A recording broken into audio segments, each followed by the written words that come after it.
California's lawmakers are chopping up their state's criminal code to keep up with rapidly shifting values that are changing so fast. It is bewildering.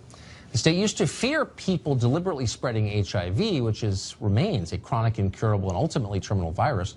No more. Under a new law taking effect next year, deliberately spreading HIV, doing it on purpose, knowing that you're doing it, is now in California a misdemeanor with a maximum punishment of 6 months in jail. Meanwhile, there are terrible new crimes in California, and the most terrible of all, misgendering someone. Also starting next year, healthcare workers who persistently use the wrong pronouns when working with seniors could be imprisoned for up to a year. Ethan Behrman is a California radio host. He joins us tonight to explain how exactly this works. So law sends, Ethan, thank you for joining us, especially on this topic. Thanks, Tucker. But law sends a clear message about what our values are. It's not just about who we want to put in jail, it's about what we believe. And the California legislature has just said in really clear terms, it is worse to call someone by the wrong pronoun than it is to deliberately infect someone with a fatal disease. That seems like an inverted value structure to me. Well, it's not worse, and I'm not quite sure where the year is coming from in terms of punishment, and of course that's up to the judge, but what we have is something called elder abuse is what happens, and as our demographics change, the law needs to keep up with that. So if you want to be called something, shouldn't I, as basic human decency, call you what you want to be called? Yeah, and I do that. That's what we're talking about here. Yeah, no, it's not what we're talking about. I mean, people change their names, women get married, for example, or whatever. I want to call you what you want to be called. That's always been my view, because I try to be polite. But that's very different from the state weighing in and saying if you somehow use the wrong name more than once or several times or in a way that we consider, quote, persistent, we're going to punish you more severely than we would if you knowingly gave someone a fatal disease. What the hell?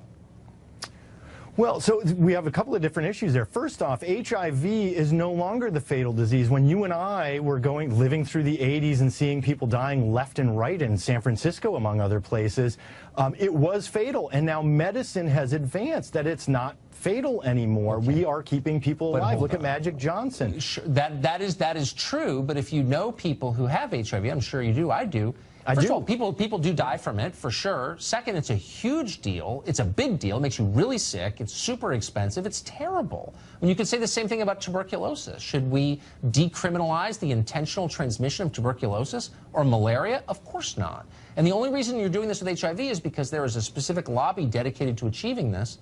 And that's kind of the last government you want to have, one whose laws are written by various lobbies for various weird reasons. Don't you see where I'm going, right? I absolutely see where you're going, and I still disagree with you, because what we have here is we have a specific demographic who generally has HIV, who is being discriminated against and has a tremendous history of discrimination in the United States. Otherwise, we wouldn't need things like the Stonewall riot in New York City, for example. And what's happening wait a second. Why is it discriminatory? Stigmatized by this. Okay, but stigmatized. I mean, look. I don't care what, quote, demographic you're in. If you intentionally give someone an incurable disease, I don't care how much money you give to Nancy Pelosi. You should be charged with a felony for that. That's ridiculous behavior. I mean, right? Why are we making excuses for that behavior? Because it isn't. It's not it's not manslaughter, attempted homicide anymore, because we are keeping people alive with HIV. The medicine has advanced tremendously. Okay, so if I give you tuberculosis, which can be managed with antibiotics most of the time, like HIV, which can't always be managed, by the way, but most of the time, should that be a misdemeanor too?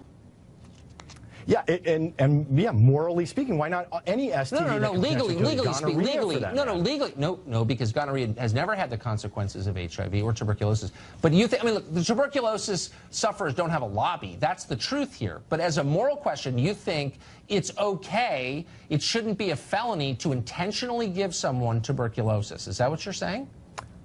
I think it's wrong, just like you do, but is it a felony? Is this something that we should be putting to give someone a potentially on purpose? For? Look, but again, just to be totally clear, this is on purpose. This is not, diseases are spread accidentally, and we understand that through recklessness or carelessness. No, this is on purpose. Like, I'm trying to give you this disease. That's not a felony? No, and it's a misdemeanor in the state of California. We have determined, we have determined now that this is a misdemeanor for up to 6 months in jail for each offense. I wasn't for California becoming its own country. I'm getting close.